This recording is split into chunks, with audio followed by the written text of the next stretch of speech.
Hola, bueno, esta es la segunda parte de la charla de hoy porque tuvimos un tema de señal, de desconexión de internet, así que ahora vamos a esperar a que Henry se conecte de nuevo y me pida solicitud. Reitero que la charla de hoy se trata sobre la migración, los duelos y el desamparo. Así que voy a esperar a que Henry se conecte y me pida solicitud. Mientras tanto, si me quieren contar de dónde son, de dónde nos están escuchando, de qué ciudad, de qué país, está bueno.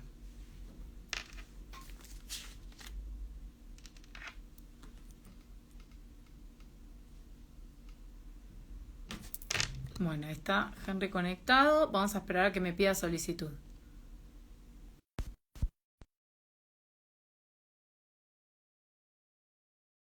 Esperemos que esta vez funcione.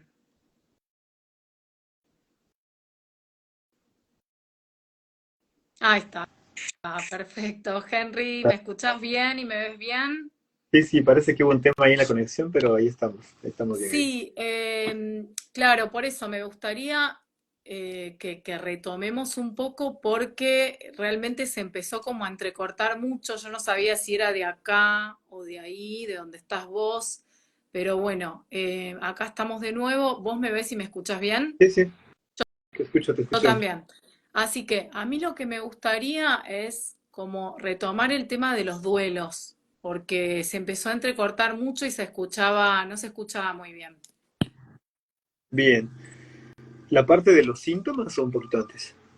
Si querés un poquito antes, como rápidamente una síntesis de lo que implica el duelo y cómo se juega el duelo en la migración.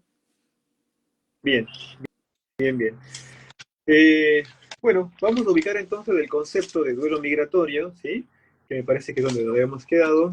Bien, el duelo migratorio entonces se aplica no solo a situaciones de migración motivadas por precariedad económica y condiciones de subsistencia, sino también a aquellas personas que tienen que salir del territorio donde habitan por motivos de guerra, violencia o persecución. ¿Sí? Entonces, como habíamos visto en un principio, el duelo migratorio conlleva una experiencia particular, ¿sí? Que se da en la migración, que puede darse por diversos motivos, ¿no es cierto? Eh, Hay dos formas de migrar, ¿sí?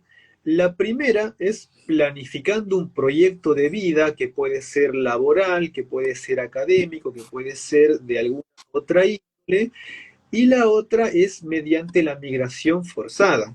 Es decir, por ejemplo, mediante la necesidad de refugio porque se libró una guerra en el país de origen, ¿sí? O hay algún conflicto que impide el desenvolvimiento cotidiano de la vida, ¿sí?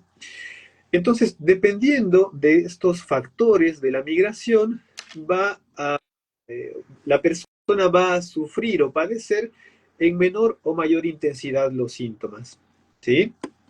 Entonces, volvemos a mencionar un poquito los síntomas del duelo migratorio, como para ir ubicando esta diferenciación, ¿sí?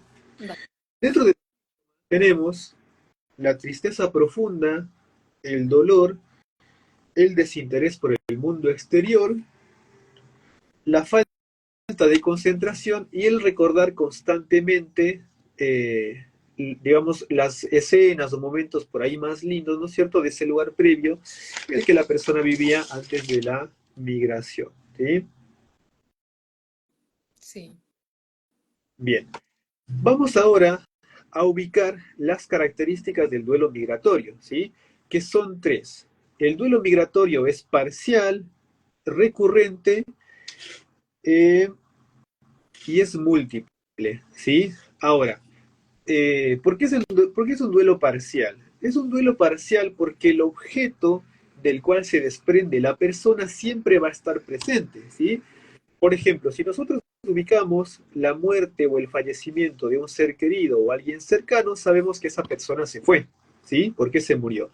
En cambio, en la migración, el país de origen siempre va a estar presente. Entonces, el duelo es un duelo parcial, ¿sí? Es un duelo también recurrente porque en los momentos de reencuentro de la persona que emigró con su familia, su cultura y con situaciones, momentos, objetos que le recuerden a ese lugar de origen, es como que el duelo se relanza, ¿sí? Y se empieza a reavivar. Por ejemplo, si una persona que emigró vuelve de vacaciones a su país de origen, en ese reencuentro familiar, cultural, con amigos y demás, hay nuevamente una característica que también es parte de la condición de la migración, que es la duda, ¿no es cierto?, de si quedarse en el país de destino o volver al país de origen. Y esos momentos de duda vuelven a presentarse cuando la persona se reencuentra con estos seres queridos, ¿no? Con este lugar de origen.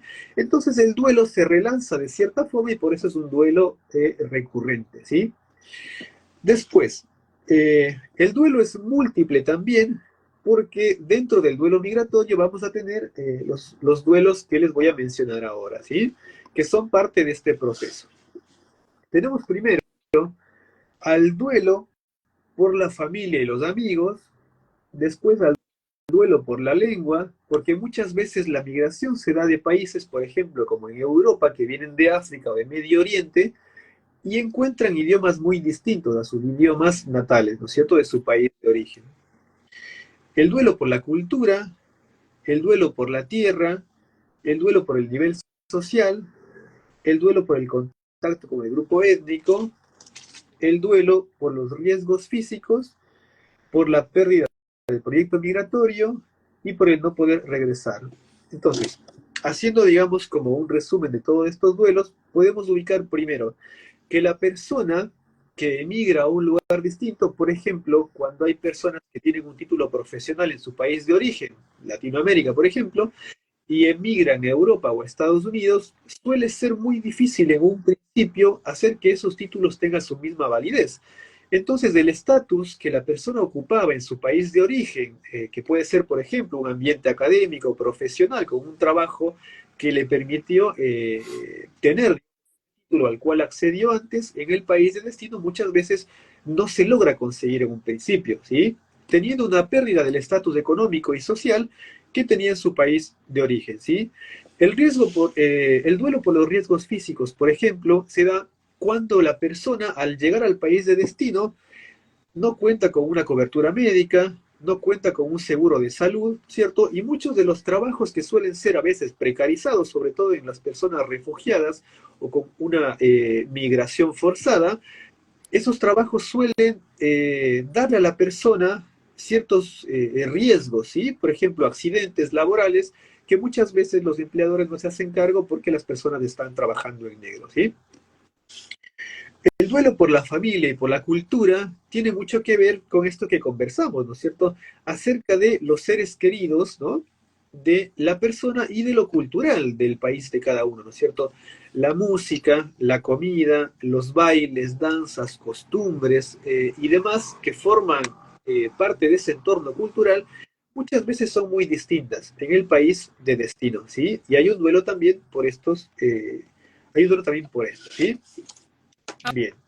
Ahora, Henry, ¿qué pasa cuando de repente, porque vos ahí estás planteando cuando uno uno de los integrantes de la familia se separa, emigra, pero la familia se queda en ese país de origen? Ahora, ¿qué pasa cuando de repente toda la familia emigra a otro país? Y pensaba un poco dos cosas. ¿Qué pasa con todos en general, pero también qué pasa por ahí con esos hijos que tenían como a temprana edad se mudan por sus padres por proyectos laborales nuevos o por otros motivos, ¿no? Búsqueda de mejores condiciones económicas, por ejemplo, pero esos chicos estaban como en proceso de, bueno, de socialización, ¿no? Con el jardín, la escuela, etcétera,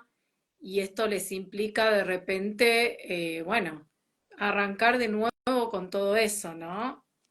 Bien. Es muy interesante tu pregunta. ¿Por qué? Porque cuando se da la migración familiar, hay un proceso muy interesante, ¿sí? Que es que la familia empieza a cerrarse, ¿no? Como a portarse de una forma hermética de autocuidado.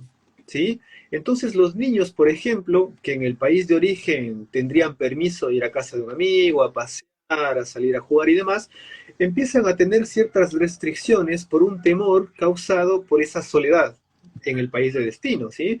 Entonces la familia como que se hace de una forma hermética para cuidarse y protegerse a sí mismos, acrecentando el sobrecuidado de los hijos, por ejemplo, ¿sí? Y ciertos temores también que quizá en el país de origen no se tendría, ¿sí? Entonces, en ese choque cultural, no solamente aparece este exceso de cuidado hacia los hijos, sino también ese rompimiento con esa identificación principal, digamos, de esa infancia con la cultura, ¿no es cierto? Con ese otro, por ejemplo, del que habla Lacan, ¿no es cierto? Del lenguaje, ¿no? Que nos recibe en el mundo, ¿no es cierto? Acorde a nuestra propia cultura y entorno, y hay como un cambio brusco, ¿no es cierto?, de ese proceso de identificación y en el niño muchas veces puede tener como ciertas dificultades al momento, sobre todo del principio, en la socialización, ¿sí? Por esto, no, y esto, los mismos códigos, por ejemplo, de los chistes, las bromas, que están como en otro lenguaje, o aunque se comparta la misma lengua, pueden tener nuevas palabras distintas, ¿no es cierto? Y nuevos códigos que quizá no se comparten en el país de origen, ¿no? Por eso es importante acompañarlos, digamos, en este primer momento de la migración, ¿no? Henry, acá no quiero dejar pasar esta pregunta que hace Rodrigo, porque justo es atinente a esto de ahora. ¿Qué sucede cuando pasa lo mismo, pero los hijos ya son mayores? Bien, cuando emigra la familia entera, pero con los hijos adultos sería, ¿no? Sí, Bien, lo que sucede en ese momento, sí, es que las personas, digamos, el entorno familiar va a vivir este proceso de duelo, ¿sí? Estas fases, digamos, de estas emociones, estos síntomas del duelo, van a ser compartidos por la misma familia, ¿sí? Eh, sí, habría como eso de diferencia, ¿no? Porque, digamos, los chicos cuando ya son grandes, ¿no? Puede que tengan cierta dificultad de adaptación, pero no es lo mismo que cuando aún son niños, ¿no? Es un poco más difícil en la infancia. hablando de esto de la adaptación, ¿cómo te das cuenta que una persona que emigró eh, se adaptó bien a eso?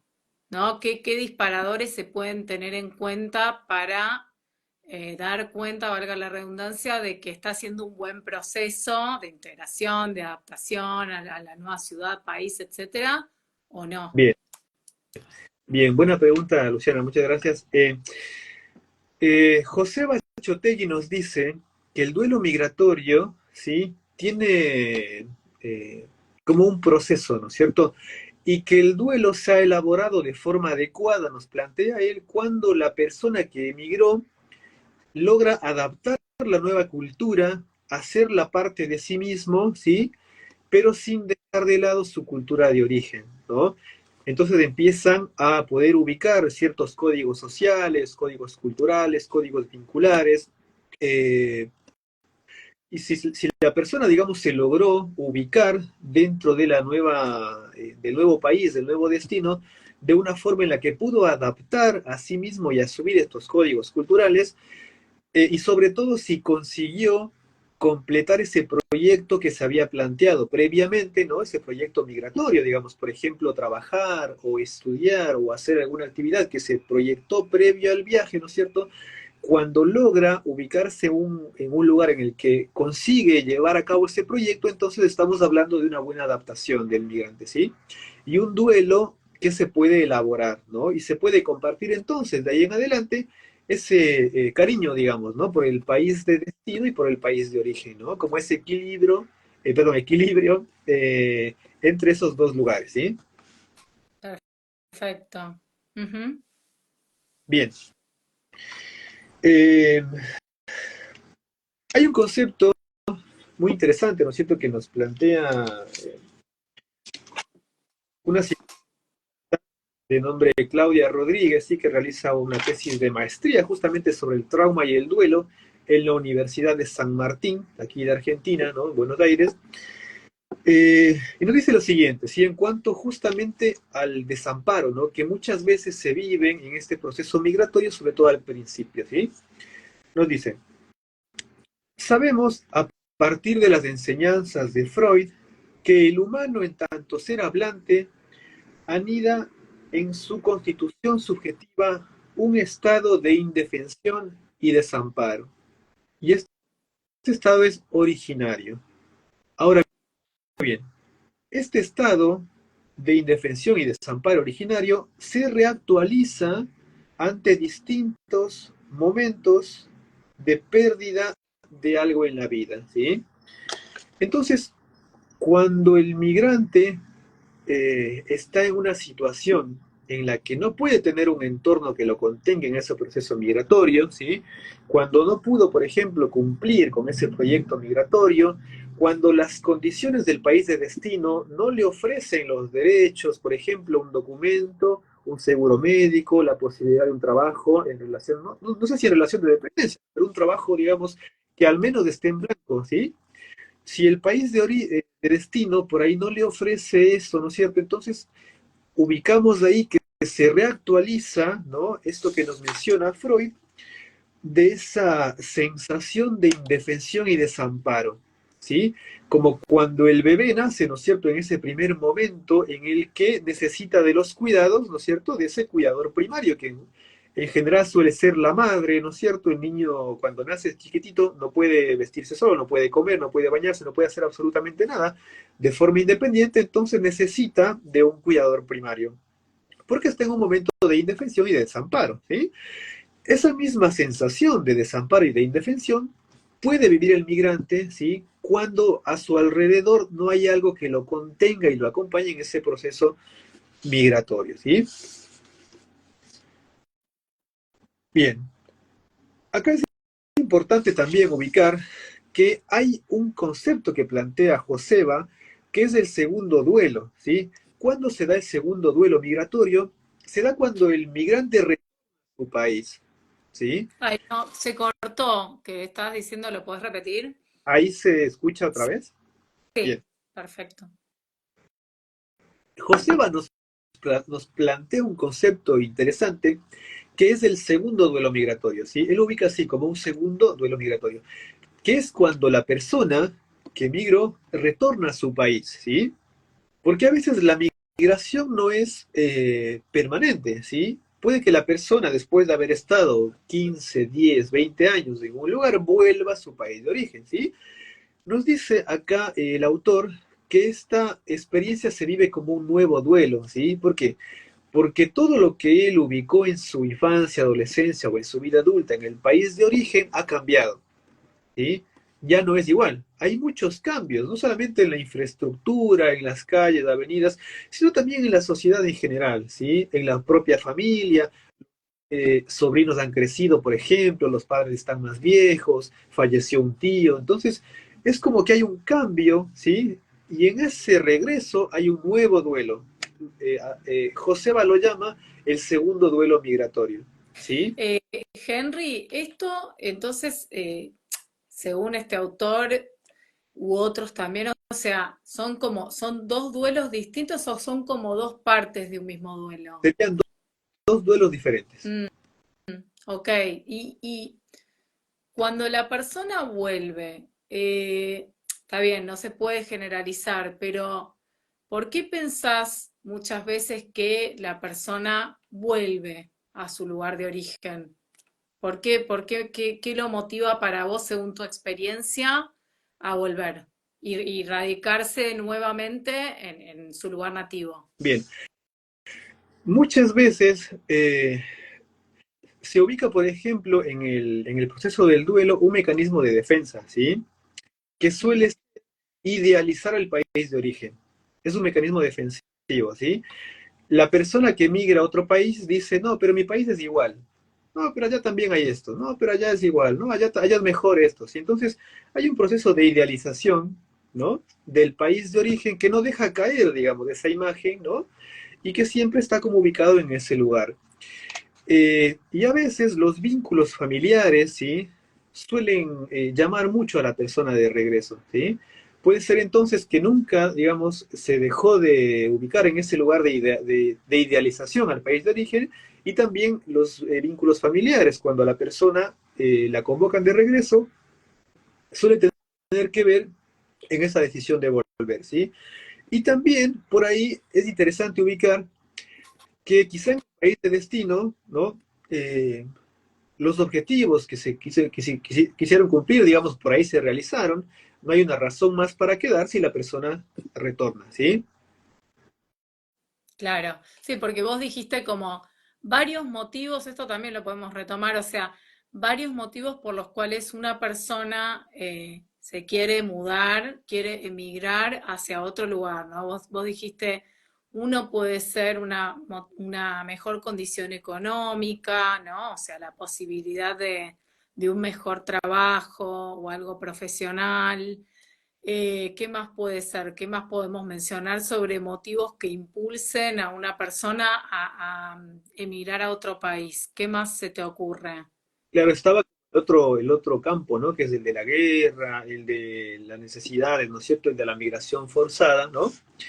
Sí, Eh, que ubican ahí la necesidad de emigrar, ¿no? Pero es interesante también, ahora precisamente ubicando quizá las razones del regreso, ¿no es cierto? Que muchas veces el migrante idealiza también el país de destino en un principio, ¿sí? Es como que todo claro, va a ser perfecto allá, ¿sí? El claro. famoso sueño americano, ¿no? El, Eso te iba a decir, el sueño americano, sí, todo sí. va a funcionar, todo está bien, se gana bien, se vive bien y demás. Y cuando llegan al país de destino, se dan cuenta de que no era tan así como lo pensaban, ¿sí? Entonces, a veces también eso tiene que ver con la idea de retorno, ¿sí? Y Sí, como, súper como, interesante lo que decís. y como te Sí, comentaba, eh, en el migrante siempre hay como esa duda, ¿no? De quedarse, volver, quedarse, volver, quedarse. Es como una balanza, ¿sí? Y si en algún momento esa balanza gira más para el volver, la persona decide regresar. ah, o sea que siempre es como que va basculando en cierta ambivalencia en algunos. Exactamente, exactamente, porque Mm, te decía, es un duelo recurrente, ¿sí? Aunque esté elaborado, ¿no? Que la persona haya conseguido adaptarse a la cultura de destino, al país de destino, aceptando también el país de origen, como ubicando esa adaptación, siempre va a estar, por ejemplo, la llamada de un familiar, la visita de un familiar, el fallecimiento de un familiar, por ejemplo, ¿no? Se muere un padre, un abuelo, un tío, ¿no? También la conversación con amigos, ¿no es cierto? Hay como que siempre hay algo de ese país de origen que va a llamar el regreso, digamos, ¿sí? Aunque la persona se haya adaptado al 100% a su país de destino. claro, ahora, cuando vos hablaste de refugiados, que hiciste la distinción, ¿no? Como que no es lo mismo porque no es algo que está planificado, una emigración, una migración planificada.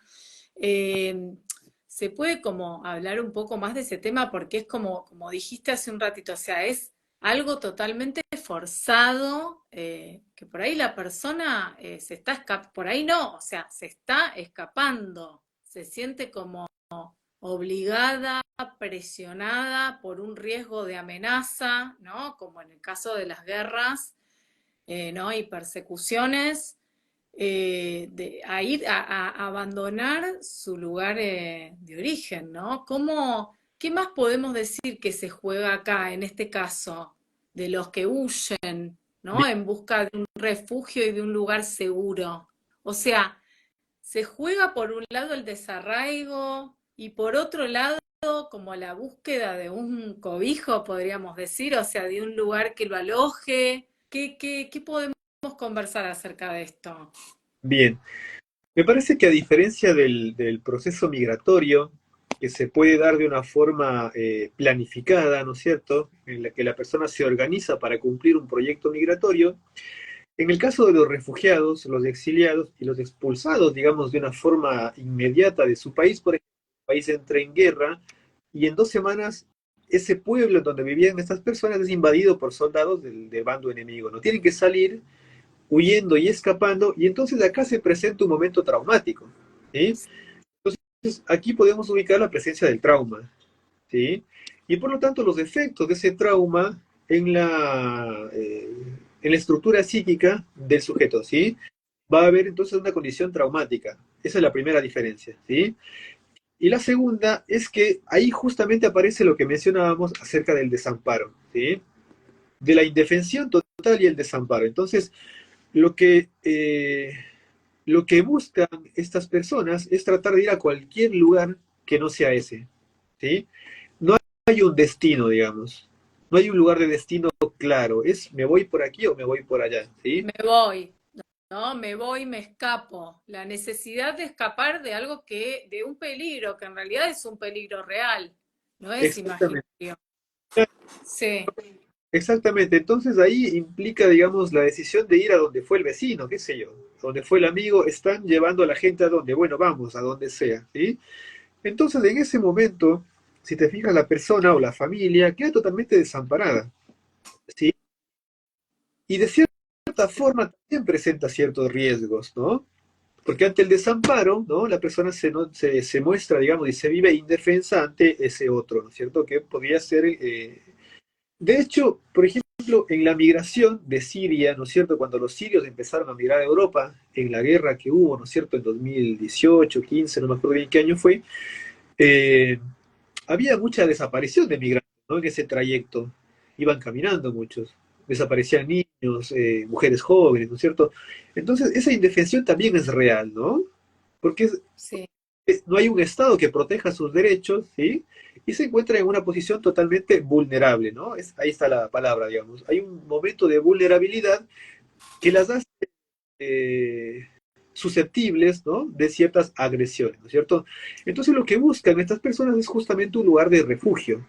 Acá tenemos Claro. la ACNUR, ¿no es cierto? Es la ONU para los refugiados, ¿no es cierto? Que trabaja con precisamente migrantes refugiados de, por ejemplo, conflictos armados. En Buenos Aires también hay como una sede del ACNUR, ¿Cómo, que es cómo dijiste que se llama? el ACNUR, Mm, de la ONU para los refugiados, algo así es. El claro, nombre pero es de la claro. que Claro. trabaja en varios países de Latinoamérica con refugiados que vienen, por ejemplo, de otras partes de la misma Latinoamérica o de África o Medio Oriente. Henry, ¿qué síntomas ubicás que aparecen en las personas refugiadas? Digamos, digo, frente a este sentimiento de desamparo, ¿qué síntomas visibles ubicás que aparecen en estas Bien, personas? en esta población aparece principalmente el miedo, la angustia, la ansiedad y lo que se podría confundir con una especie de cuadro paranoico, ¿sí? Que no es una paranoia, obviamente, ¿no? Pero es un miedo extremo ante cualquier signo, ¿no es cierto?, que represente a ese agresor, ¿sí? Te pongo un ejemplo. Yo trabajé cuando estuve en Ecuador, ¿no? Y bueno, yo soy ecuatoriano, vivo acá hace algún tiempo. Yo trabajé con refugiados que eran víctimas del conflicto armado de Colombia, ¿no? En Colombia hay una guerrilla, ¿no? Que tiene una guerra con el ejército, un conflicto armado interno, ¿no es cierto? Mm. Eh, y ellos tenían cierto temor, ¿sí? De que, por ejemplo, gente de esos grupos armados estuviese en la ciudad de Quito, ¿sí? Tenían mucho miedo, entonces había como un rasgo paranoico, digamos, de ahí, ¿no? Aunque no sea una paranoia, ¿sí? Entonces, muchas veces se desatan síntomas, ¿no es cierto?, vinculados a la angustia, al miedo, al desamparo, ¿no es cierto?, a la ansiedad, que provocan en la persona que no puedan vivir con tranquilidad, ¿sí? Insomnio, pesadillas, no quieren comer, tienen, digamos, no acceden a las comidas diarias, por ejemplo, ¿no es cierto? No tienen hambre, viven con mucha preocupación constante. Aparecen muchos síntomas físicos y con ello también pueden aparecer enfermedades, ¿no? Cuestiones más psicosomáticas. Sí, sí, sí, hay digamos, cuestiones psicosomáticas también, ¿no? Dolores, Sí, enfermedades.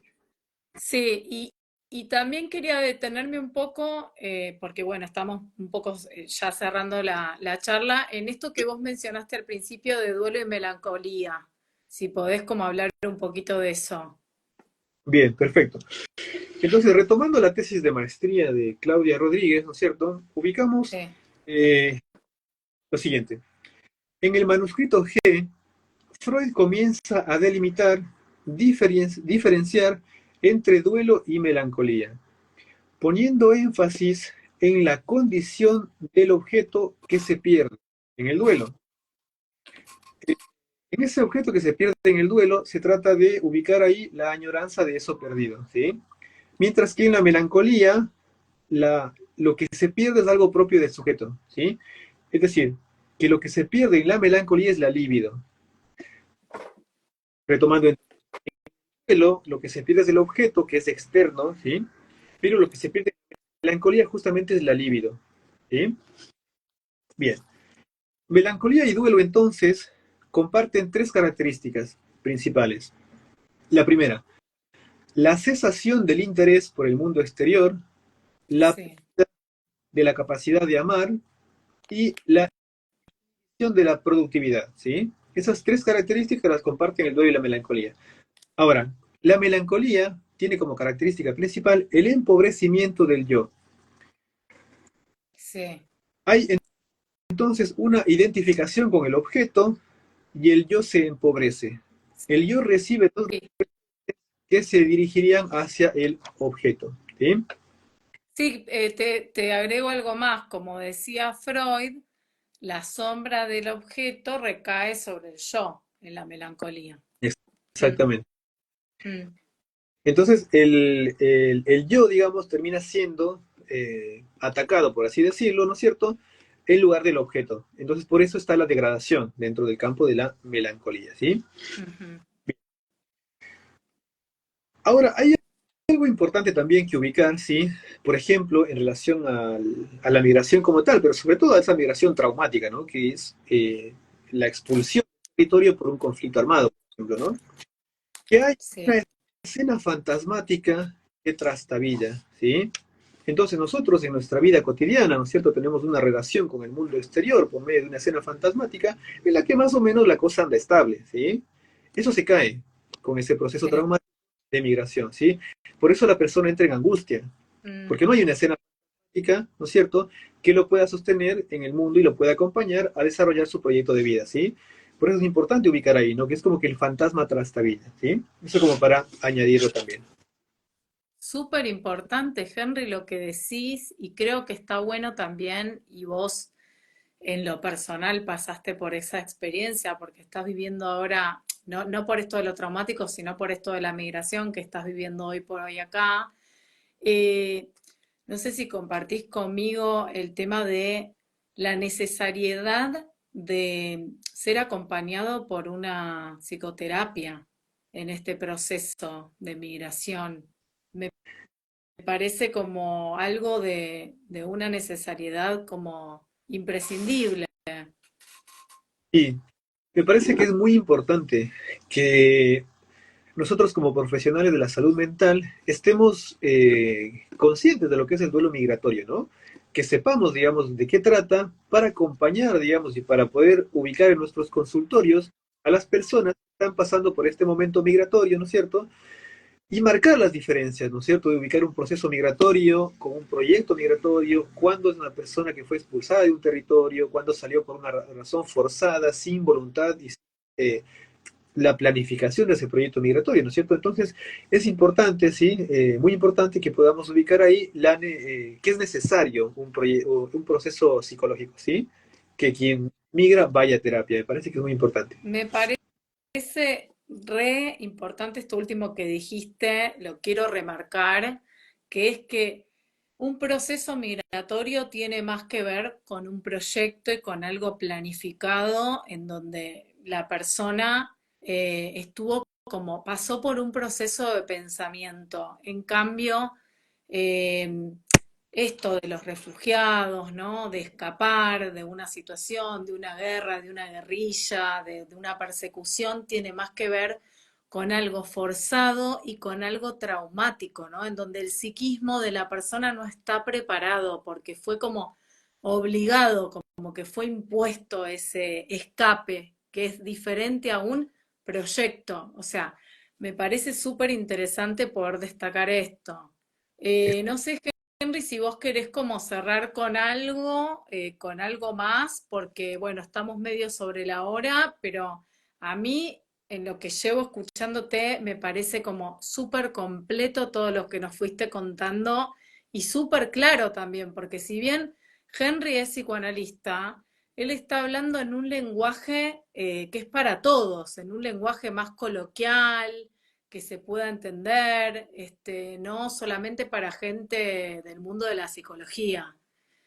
Hay una persona que hizo una pregunta, no lo quiero pasar eso, que es dijo cuánto tiempo estimás que puede llevarle a una persona que migra a arraigarse a ese país o ciudad nueva.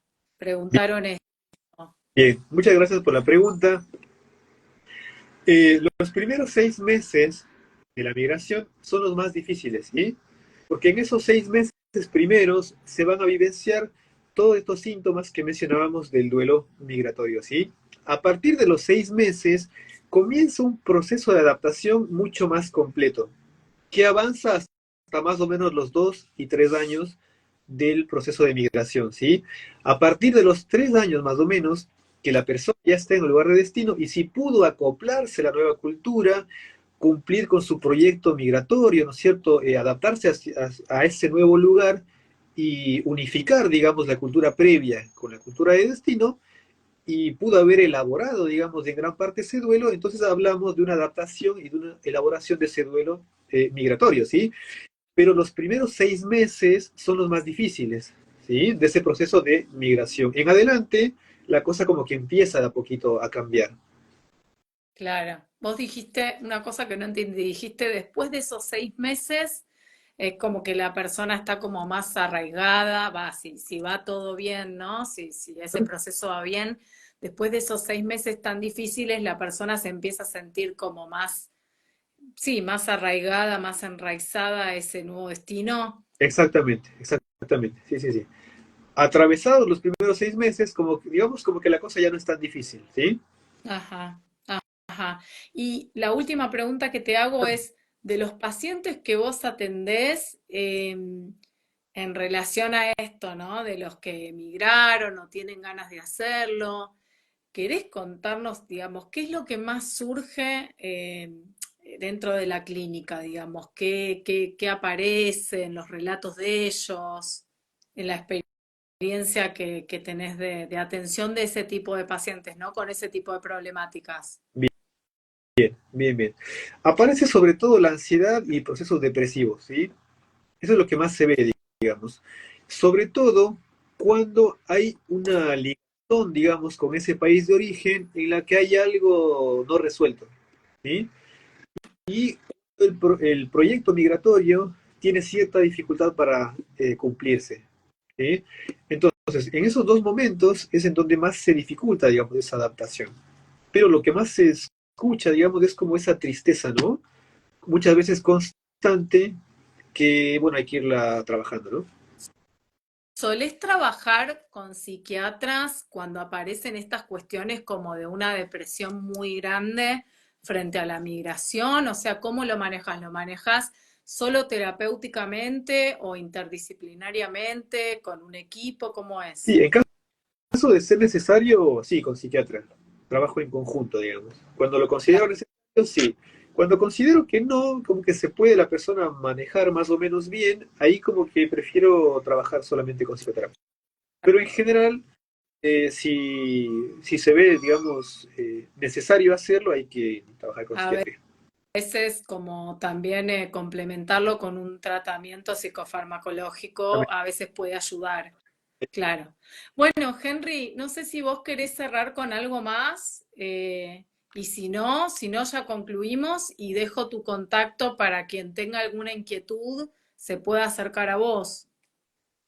Perfecto. Bueno, como para cerrar, decirles a las personas que nos están viendo que si tienen algún conocido, amigo, alguien cercano que está en un proceso de migración, sí, que vino de otro país, por ejemplo, la Argentina, ¿no? Y ven que está triste o que está deprimido o que está ansioso con angustia o con alguno de estos síntomas, ¿sí?